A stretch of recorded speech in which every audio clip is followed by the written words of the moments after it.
আপনার কি সমস্যা রোমান? তুই আমার ফোন করছ কেন? এবার কেন ফোন করছ? দাদা আপনি একমাত্র দাদা। এইরকম মানুষের পরিচয় আমি দেই না।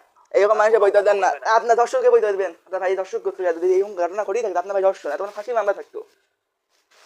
কি যে? আপনার ভাই যদি আমি যদি আপনি যদি এতই মুসলিম মানবো এতই যদি মুসলিম বলতেন আপনার ভাই দর্শন করতে আপনি যেটা বলতে পারতেন। তুই কি তোর মার দর্শিত ছেলে? আপনি তো এই জায়গায় দাবি করতেছেন। আপনি কইতেছেন আমি তো ছিল কই আপনার ভাই দর্শন করতে আপনি দাবি করতেছেন। আমি তো প্রশ্ন করি নাই। তোরে আমি জিজ্ঞেস করছি তোর মা এই কাজ কেন করলো? তুই কেন তোর মারে জিজ্ঞেস করছ না? জিজ্ঞাসা করছি জানা আছে আমার মা কি করছে না করছে জান। তুই তোর মারে জিজ্ঞেস করছ না কেন? কি অন্যটা কি বলেন হাউকে বুঝি বলেন। তুই তো বুঝছিস না, তুই তো ধর্মই বুঝছ না।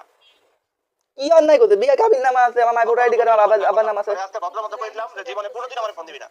আইফোন দেব না জান দেখা গো বাবা। আমি মুসলমান আলহামদুলিল্লাহ। কি অন্যায় করছে বলেন?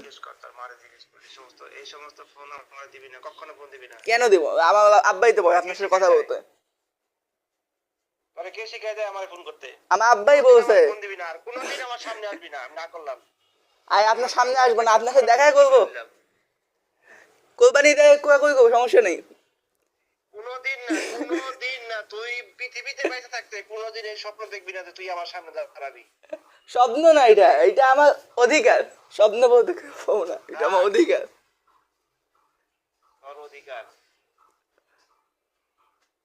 তোর অধিকার তোর মার কাছে, তোর মারে জিজ্ঞেস কর। আমার কাছে না আপনাদের কাছে আমার সব অধিকার।